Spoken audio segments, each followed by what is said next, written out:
Okay, we're set. Good. Good afternoon. My name is Mike, and I'm a recovering couch potato. How did I get to be a couch potato? It was easy. I didn't have to do anything. See, I'm a professional speaker and trainer, and I would go around the country and, in fact, around the world, teaching people how to negotiate. And I figured I was in great shape. You know, I'd be on my feet a lot. I do 2-day training programs, and I'm fine, right?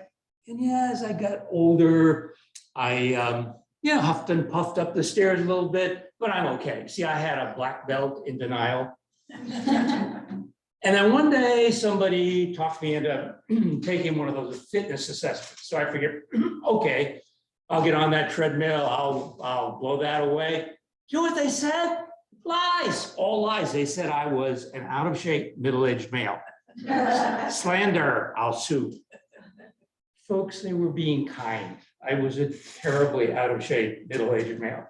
So I got the message and I figured, all right, I got to do something. So what did I do? Well, you want to get fit, you've got to exercise, right? So I exercised and I went too fast and I injured and I got back. I started again. I went too fast. I'm impatient, right? I went too fast and hurt myself again. Finally, I managed to get myself beyond and I got fit and I felt great. In fact, I felt so good that I wanted to tell everybody I knew about it, right? You know how insufferable sometimes the newly converted can be. And the folks who were already exercising said, that's great, keep it up. But most people said some polite version of, whoops, we gotta make this work. Not working. Had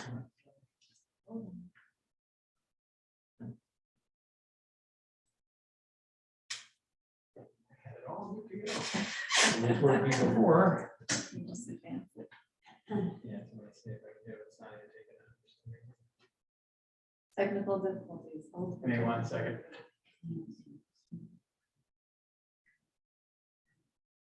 Let's go to this guy.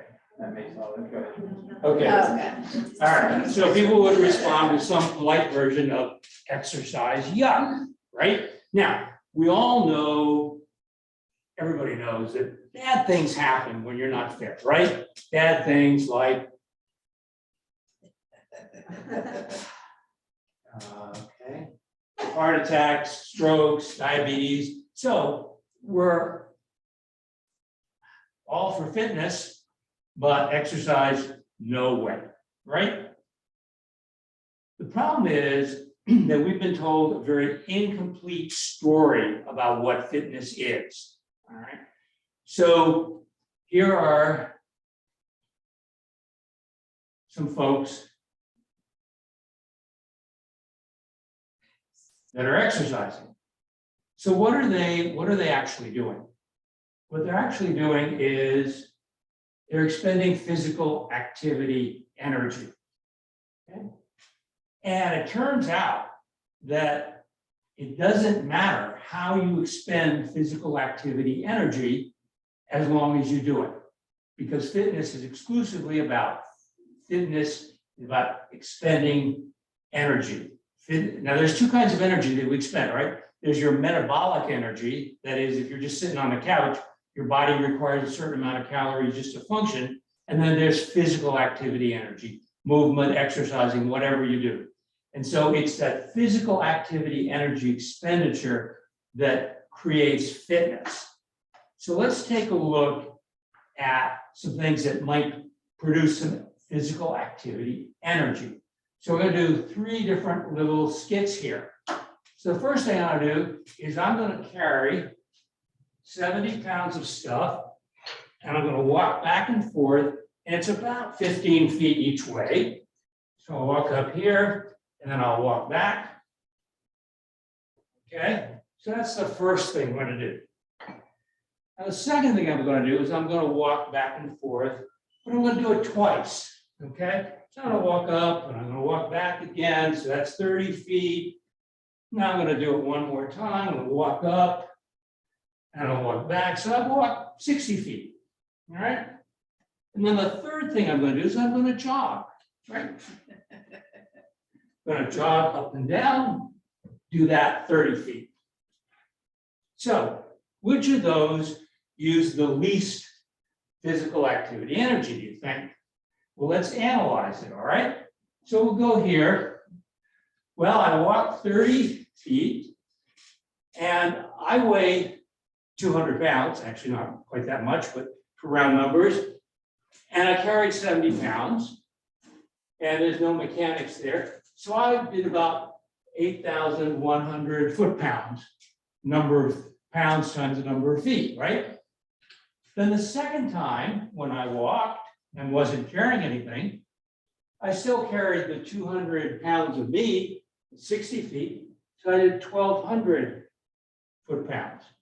When I jogged, I did the same thing, 30 feet, 200 pounds of me, but with jogging, the mechanics are different. You spend more energy when you run than when you walk, not because you're going faster, but because every step has a jump. So you add about 35%. So it turns out that carrying the weights or jogging 30 feet, a lot less energy than simply walking twice as far. We underestimate how much energy gets expended when we walk because it's so easy. We do it naturally. We don't think about it. The muscles in our legs are about the strongest muscles in our body. And we're used to walking, so don't think about it. When I carry 70 pounds, that's tiring. When I walk twice as far, but I'm carrying 200 pounds of me, that's not tiring at all. So we underestimate how much energy we spend walking, but we spend a lot of energy walking, okay? And so it doesn't matter how you do it. But is that really true? I'm saying that, but is that really true? That really doesn't matter how you spend the energy? Well, everything I'm going to tell you today is all research-based. It all comes out of research that's been around for 10, 20 years. So let's look at what the research says, okay? Joanne Manson up at Harvard did a study. She had a huge database with over 70,000 people, all right? And what she did was she looked at walking versus running over a period of time in terms of risk for cardio. And here was what she found. It's called a prospective study of walking as compared with vigorous exercise, which is running, in the prevention of heart disease, New England Journal of Medicine, 72,000 women, eight years. And the answer was the magnitude of risk reduction associated with walking versus vigorous exercise are similar when total energy expenditures are similar. And she, I think, was very surprised at that result. So she did the whole study again with another huge database a few years later, same results, okay? Here's another one, walking versus running, hypertension. Equivalent energy expenditures by walking versus vigorous running produce the similar risk reductions for hypertension, cholesterol, and diabetes. Here's another one, walking, running produces similar reductions for disease mortality for hypertensives. So study after study after study has told us again and again that in fact, it does not require exercise. It requires physical activity, energy, and walking can do the trick. And in fact, when you walk 3,000 steps, it's equivalent of running a mile. How many of you have a step counter? How many steps have you done today? What have you done? Anybody done 3,000 steps so far? I've done 20.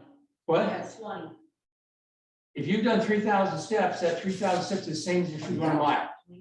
The 20,000 same- steps. What? Oh, 20,000 steps. Oh my God. Already I today? did already today, yes. What did you do this morning?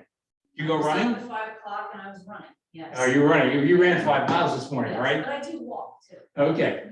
But if you were just walking today, you walked 3,000 steps, you use the same energy as if you had been running a mile. So it doesn't matter how you spend it. So how much do we have to do to be fit? Well, fitness is very species specific. Every species has a different definition of fitness because fitness has to do with the amount of energy that a species has to use to hunt and gather enough food to survive.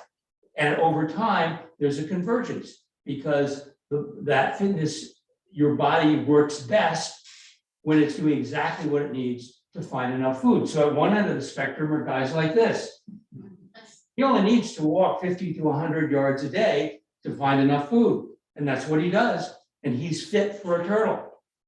These guys at the other end of the spectrum, they need to walk about 15 miles a day to gather enough food. Because if they stay in one spot, they'll devastate the vegetation. They have to keep moving.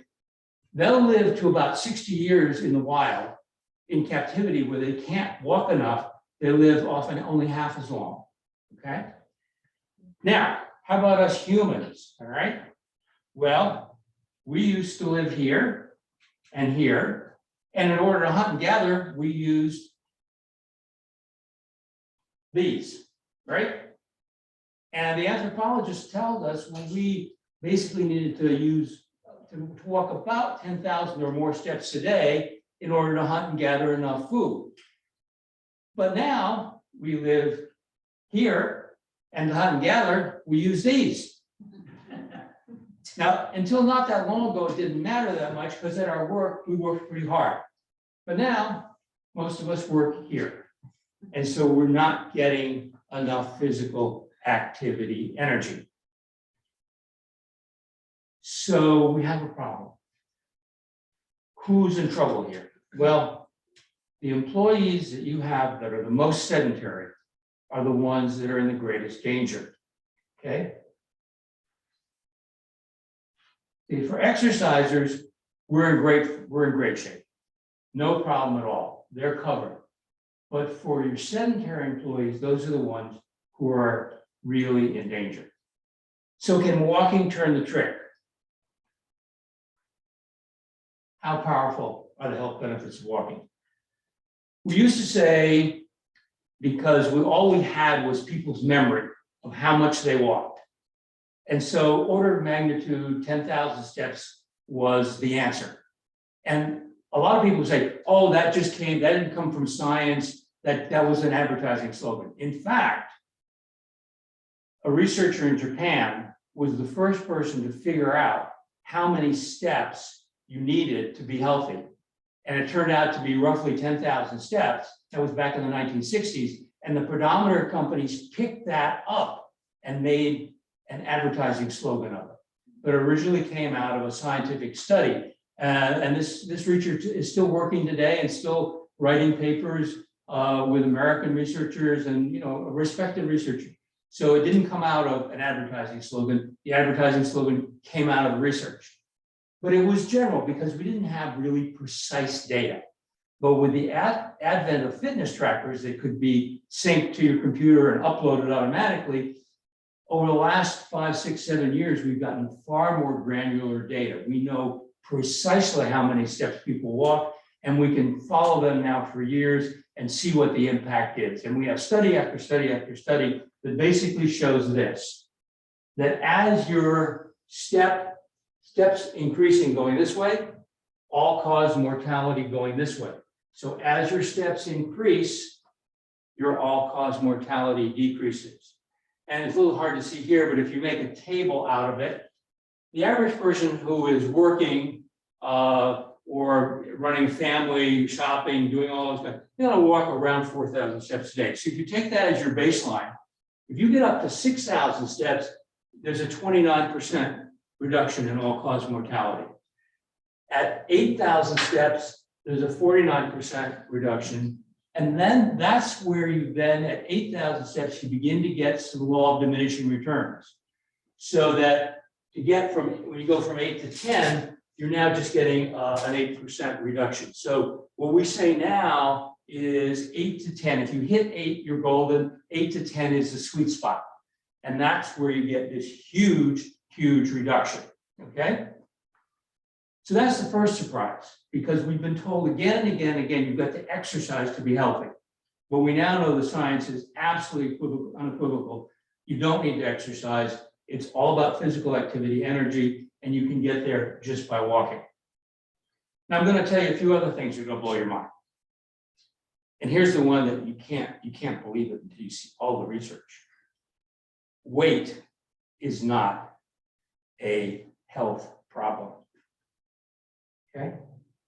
What do you mean he's not? We know people, I remember, the heavier you are, you know, you take any population and the heavier they are, the worse their health. Remember the old saying, correlation is not causation? That's what we've got here. Because what happens is, as weight goes up for any given population, for any BMI level, if you go from like 31 to 32 or 33, the percentage of people in each of those weight categories that are fit and maintain a fitness regimen is lower and lower and lower. But starting in the very end of the last century, in 1999 and ever since, more and more studies have been done that are large enough, with a large enough population of people who are heavy, that they started to be able to realize that some of the people in each of the heavier weight groups actually were fit. And they had large enough populations that they could separate those out so that they could calculate people who were heavy, who were fit versus people who were not. And most of the people, saying if you people were BMI 34, most of them were not fit, but there was a large enough group who were fit that they could statistically say, what's going on here? And now we have so many of those studies that they actually start to have what's called meta studies. That is studies of studies where they'll take the best studies, take 15, 20, 30 of these studies together, use standard statistical techniques to put them all together. And here's the results from one of them. Okay. All right. This was a meta-analysis of a whole bunch of studies. And the folks in red were the folks who were fit, and the folks in blue were the folks who were not. And as you can see, people were the normal weight, BMI 25 or less, BMI 26 to 29, overweight, 30 and over, so-called obese. All right. Those who are fit have almost the same all-cause mortality. And those who are sedentary, regardless of their weight, are far worse. And so it turns out that if you're in this weight group but fit, you have half the all-cause mortality of someone who is thin and sedentary. And so the key is fitness, not weight. In fact, a new term is coming out called weight neutral, because the issue is not weight. The issue is fitness and lack thereof. All right. Even if you disagree with me and say, I don't care about all those studies, you've got to get everybody to lose weight, you have a problem. Because once you lose weight, if you don't have a fitness regimen, you will almost inevitably put the weight back on. And we have study and study and study that show that. Because here's one study. All right. We have two groups. They were on a super crash diet. Okay. This is their weight loss in pounds. This is their, this is their period. Okay, so now the blue line had a fitness regimen and the dotted red line did not. They were eating the same amount of food, so you can see they lost, the fitness folks had a little more weight loss. Now the study was designed to prove that if you didn't continue fitness or didn't have fitness, you put the weight back on. And they proved that. During the follow-up period of 18 months, the folks who didn't do fitness went back up and the folks who did stayed about the same. And by the way, if you ask anybody who's lost weight and kept it off, 99.99% of them will tell you what they do for fitness, because otherwise it's almost impossible to keep it off. But sometimes with studies, some of the most interesting findings come when people don't follow the rules. And that's what happened here. And some of the folks who were in the sedentary category started to do a fitness program and they kept their weight off. And some of the folks who were in the fitness program quit either at the end or later on, and their weight ballooned back up again. So you've got to have fitness to maintain weight. And if you just have a weight loss program without a fitness component, you're going to have weight cycling up and down and up and down. And we have a lot of studies now that show us that weight cycling is dangerous. Okay. Here's a study, 23 weight cycling studies with over 300,000 participants. The increase in all-cause mortality is 41%. folks who are weight cycling versus those who are not. So weight loss program without fitness actually leads to weight cycling, which is a very dangerous thing. And then one final surprise, some of you I'm sure know this, but not everybody, brain health. Turns out there's a huge amount of research showing that fitness promotes brain health and reduces dementia. Here's just one study, longitudinal relationship between calorie expenditure and gray matter, Journal of Alzheimer's, March 2016. Fitness produced more gray matter, which correlated with a 50% reduction in the risk of memory decline or developing Alzheimer's. All right. Now, here you might say, well, you know, that's in the future. None of my employees are going to have dementia, right? But you know, fitness is like 401k, a 401k for your body. Okay. Except it's unlike regular 401ks because you get the benefit when you put money into a 401k, right? You can't spend it now because you're spending it later. But with fitness, you can have your cake and eat it too. You get the benefit now and you get the benefit later. All right. So what are the benefits of fitness for the employer? Well, number one, employees who are fit are more productive because they have more energy. Now, a lot of studies that show that that people who are fit are more productive, and it's simply because they have more energy. They keep going. They are healthier, so they use fewer sick days, and they use less healthcare costs. Now, just to bring the latter one kind of down to cases, let me tell you a personal story. About 8 years ago, my longtime physician retired, had a new physician. He said, Mike, why don't you get a calcium score? I said, what's that? He said, the new procedure, it's a CT for your heart. It measures the amount of calcium in your coronary arteries, so we know how you're doing. I said, well, I've never had a cholesterol problem. I've always been below what it should be. He said, yeah, but you have history of family, heart disease, it can be genetic. So he'll give us a baseline. I said, sure, I'll do it, right? Sit under a CAT scan for a while.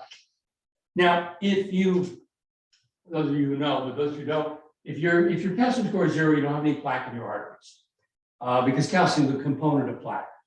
If you have 400, that's not good because that means probably one of your coronary arteries has a blockage. If you have 1,000, that's very not good because you're probably a candidate for open heart surgery. Mine came back 1,738. Panic, get a cardiologist. I never had a cardiologist, but get a cardiologist. Help, what do? Take all the tests, the big final test, nuclear stress test. And I must say that the 15 minutes that I had to wait between the end of the study and the time the computer chip chugged out the results had to be the longest 15 minutes of my life. Because I thought he was definitely going to come back and say, Mike, I had you scheduled for emergency open heart surgery tomorrow morning. Instead, he comes back and he says, Mike, you're fine. I said, what? He said, you don't have any blockages. I said, I don't? He said, no. I said, so I don't have any plaque. He said, oh no, you have tons and tons and tons of plaque, but your fitness regimen has opened up your arteries. And so as a result, you don't have any plaque. Now imagine I was your employee and that I was still a couch potato. You would be looking at $125,000 to $175,000 for open heart surgery.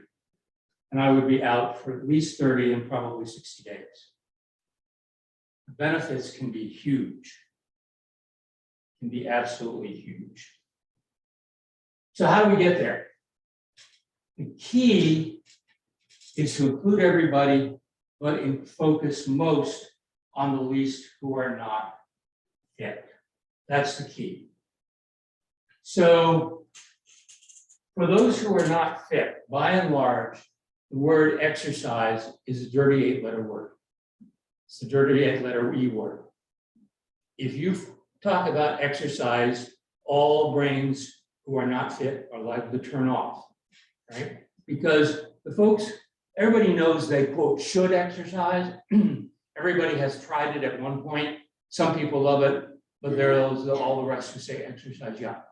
So we didn't even use the term exercise, okay? We can focus on walking, not exercise. We need to think long-term. A lot of times we'll have short-term walking challenges. It doesn't work. Why? Because if you've got somebody who is sedentary, maybe BMI 32, they are not going to get from 3,000 to 4,000 steps to 8,000 to 10,000 steps in 2 months or 3 months. Or if they do, they're going to hurt themselves.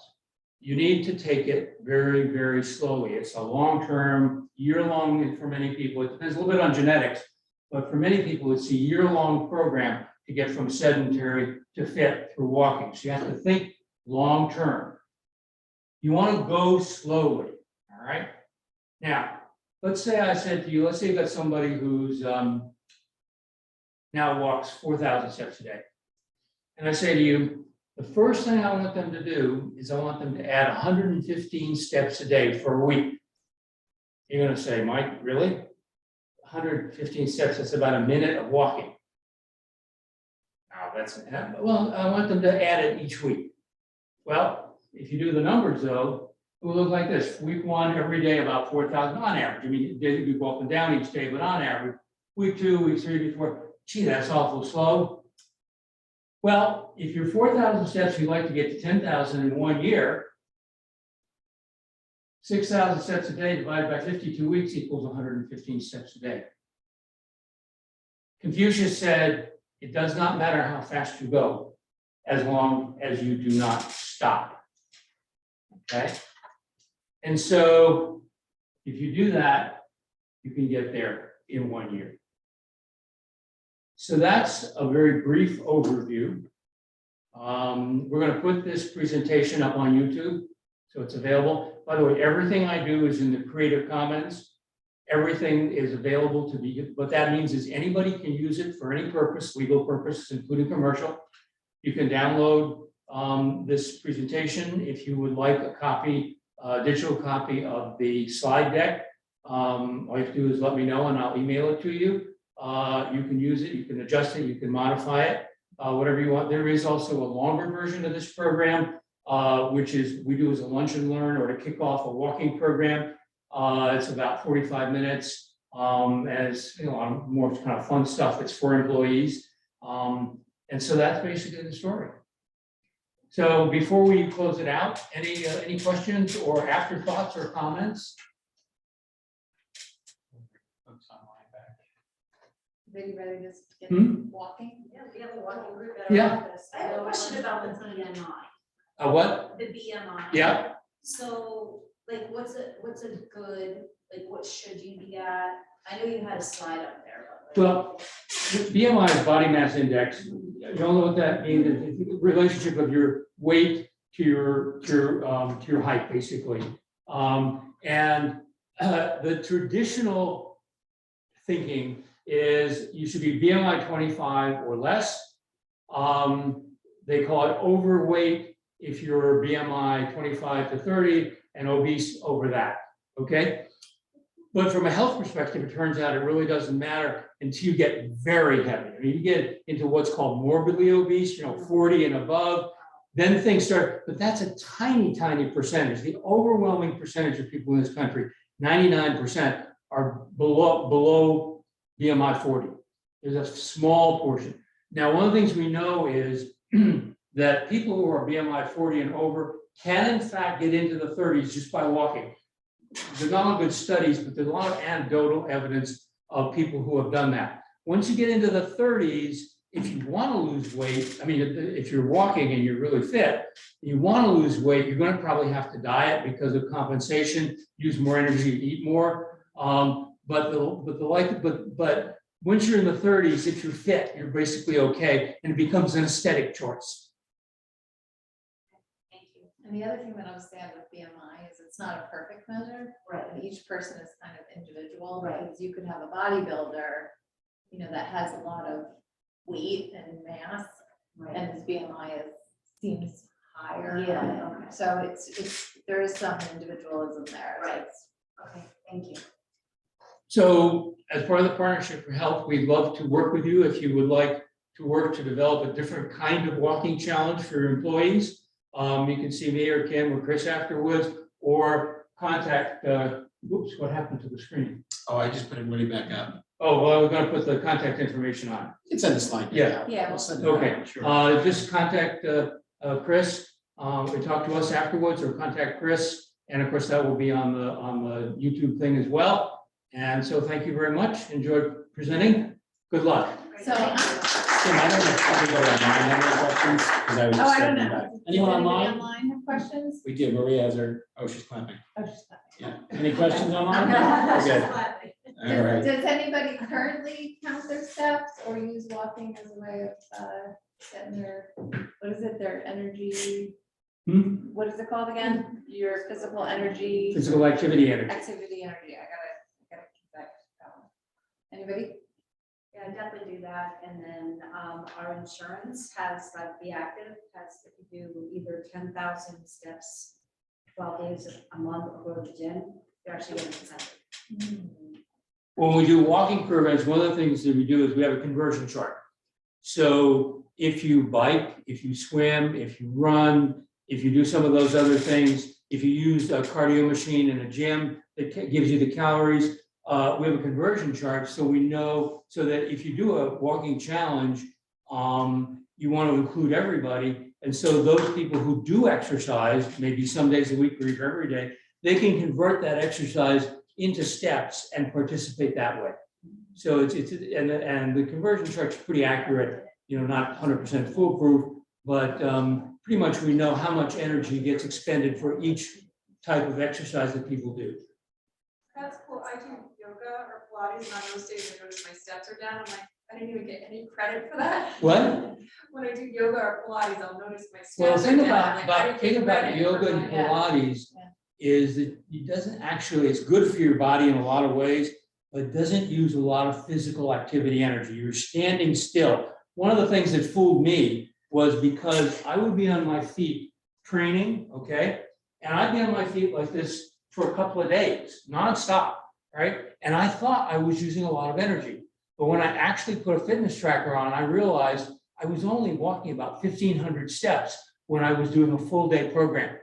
And that's one of the problems with Pilates or yoga is you use a lot of body and so forth. But remember, your arms are the weakest muscles in your body. You don't use much energy. People say, well, you can use a lot of energy gardening. Well, the amount of energy you pushing the hoe back and forth is much less the amount of energy that you spend walking behind the hoe up and down the road. So very little of your energy or housework, right? Pushing the vacuum cleaner back and forth, like almost no energy. Walking behind it, huge amount of energy. And so that's the problem with yoga and Pilates is you're not moving the weight of your body very far. And so there's not a lot of energy expenditure. But I would think with things like that, you're building up muscle tone. And Right, some that's not to say other that's benefits. bad. Yeah. It's good for a lot of things, but expending a lot of physical activity is just not one of the things that it does.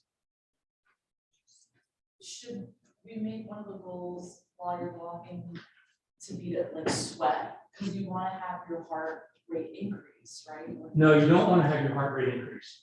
No, see, that's another fallacy that's crept into it, because when they first started realizing that physical activity was, lack of it was, they said the easiest group to study were athletes, because they really could measure what they did. And the people who talked the most were athletic coaches, right? So if you're an athletic coach and you have a runner and she's running a mile and she's doing really well, but you want her to speed up another, you think she can do another 10 seconds less on the mile?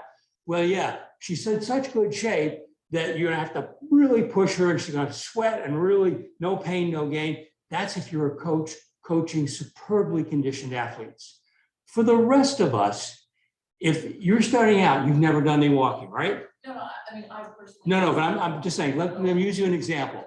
For instance, you and I are going, and you're sedentary, and we're gonna walk a mile, and that's much too much for you. And after a quarter mile, you're going, and your heart rate is racing and so on and so forth.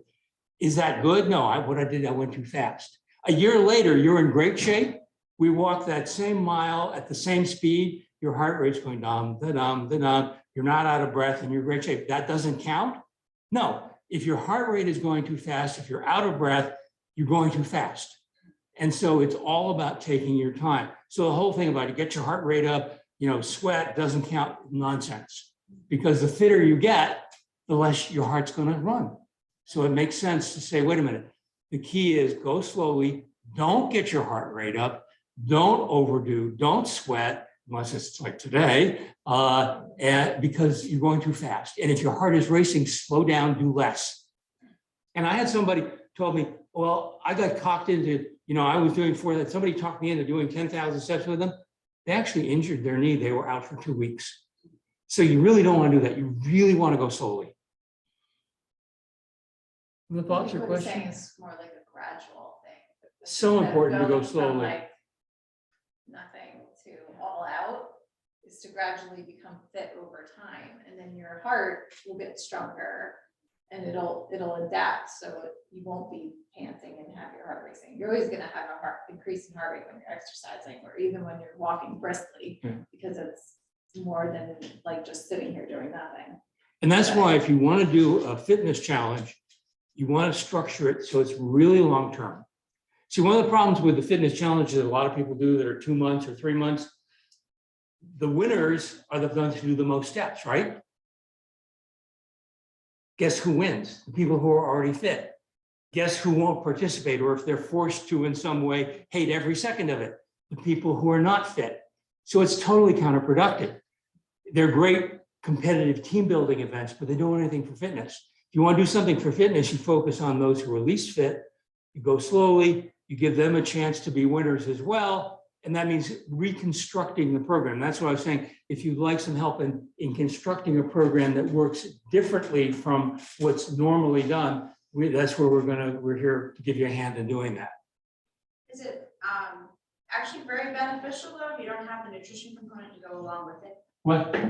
Is it actually beneficial if you don't have a nutrition component to go along with it? Well, nutrition is great, but the thing about it is everybody knows basically what to do nutrition-wise, right? Well, I don't know. Well, we all know that we should have some protein, some grains, some vegetables, some carbohydrate, a little bit of everything, right? Isn't that right? You're the dietitian. One of them here. Yeah, that's right. A lot I of mean, people don't. basically, you're Yeah. supposed to You know, eat- it's for an apple, you know those choices. Yeah, There's a lot of other choices. that eat a are- balanced diet, and there are lots of dietitians who are trained to tell us exactly that, and there are no surprises. Okay, we know that. So yeah, you should eat a balanced diet, but that isn't enough. Okay, because even if we know from a lot of experience that eating a balanced diet gets you a certain way, but not as far as fitness. And so what you want is fitness and a balanced diet. The plate method. Just hand people a plate method. Yeah. But basically, I mean, the humans are omnivores. All over the world, people eat different kinds of diets and survive. If we eat a really good diet that's all balanced, that's great. But even if we do that and we're not fit, we're gonna have problems. I think he's talking about the person who maybe eats really healthy, but sits on the couch all day. Yeah. So that person's not gonna be fit, they might be eating healthy, but, overall, their fitness isn't gonna be great if they're sitting around. Our bodies are made to move, not to be so sedentary. But diet is a huge component of our Good. overall health, for sure. There was one interesting study on diabetes several years ago. They had 4 groups. They had a control group. They had a group that ate the Mediterranean diet. They had a group that was fitness. And then they had a group that did both fitness and Mediterranean diet. So compared to the control group, the people who did the Mediterranean diet had a 30% reduction in the incidence of diabetes. The people who did the fitness regimen had a 50% reduction in incidence of diabetes. And the people who did both fitness and Mediterranean diet also had 50% reduction. So without fitness, diet is very important, but it's not additive. Once you get to fitness, you maybe get a little extra, but it didn't add that much to the process because actually there's a limit to how far you can go. Fitness, neither fitness nor diet does anything about cancer, which is 25% of our mortality in this country. So if you take out cancer, fitness reduces everything else by in the neighborhood of 65, 70%. So there's a limit because there's always, other things happen to people and nothing is perfect. But yeah, you want to have a balanced diet, but the most powerful piece is fitness.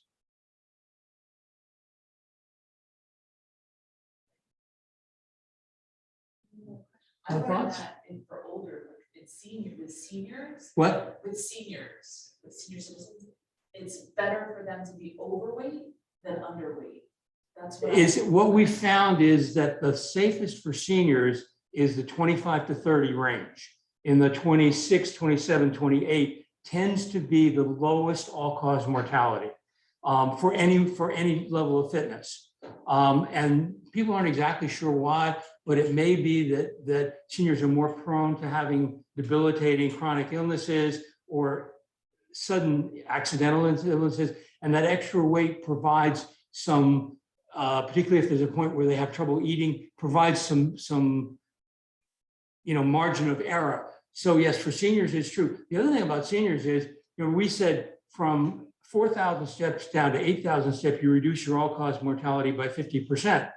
But if you look at a senior population where a lot of people are very sedentary and only do like 2,000 steps a day, if that group that does 2,000 goes to 4,000, they cut their all-cause mortality for any time period by 50%. If they go from 4,000 to 8,000, another 50%. So from 2 to 8 is a 75% reduction in all-cause mortality if you have someone who's a senior. And by the way, we found that for seniors, after 8,000 is almost no additional benefit. So 7 to 8,000 is a really good place for people 65 and over. Not that more is harmful, but there's a slightly lower threshold for the best results for seniors. So when I do a program for seniors, it's slightly different from this because we focus a little more on those kinds of issues.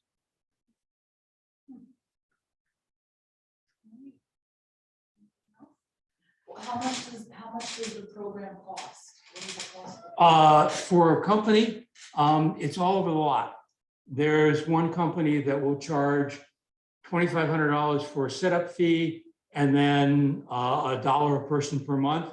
There's another company that charges $1,000 and $1.50 a person per month. So it's all over the lot and it's all negotiable. But you're talking about the setting up a walking. Right, so yeah, and it's negotiable, and in order to get what we need for longer term, it's a matter of sitting down with them and giving them a spec sheet and saying, can you do this? And what's going to happen is some will say yes and some will say no, and you have to just there must be 50 companies. The other thing is a lot of companies already have a wellness provider. And so the first thing you're going to do is go and negotiate with your wellness provider to see if they're willing, because you're an existing customer, maybe for a charge, to customize that. And then there are lots of ways we can skin this cat. You can look at 2 leaderboards, a leaderboard for those who have the most steps, but then a leaderboard for those who have the biggest improvement. So those who start out at the bottom, percentage-wise, have the biggest chance for improving, so they can be winners as well. A lot of companies will put money behind it. And what I'm told by the vendors is companies range from between $10 and $40 a month. And what you can do is scale that so that you say, okay, once you join the 5,000 step club, you get X amount. If you get to 6,000, so everybody gets something, gets celebrated for where they are, but there's a goal. You want to get senior management involved because senior managers have bodies, but oftentimes what we'll do is have an option for people to take that money and donate it. And particularly if the company has a matching program. So if someone gets 8,000 steps and they're getting $30 or $40 a month, they can select a charity and donate that, and it can be done automatically. And then the company matches it. So even if you have the CEO who could care less about $30, they're leading the charge because they're there with the entire C-suite. And some of them might end up not being that many steps. So it's kind of like, well, if the CEO can do it, it isn't embarrassed and is willing to put themselves out there, so can we. So there's a lot of ways to configure this. It's a matter of just sitting down, deciding, okay, who are we? What have we done in the past? What's worked? What hasn't? Let's brainstorm. How can we do something that's really going to work for the least fit folks?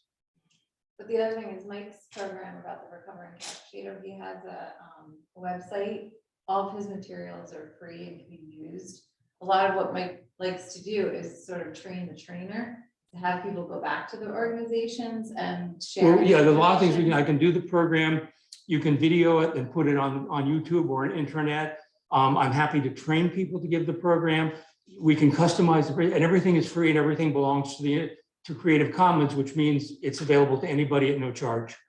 And the license that I use, which is called 4OSA, allows it to be used for commercial purposes as well. So it's a very broad license. Right, so any of your organizations could bring this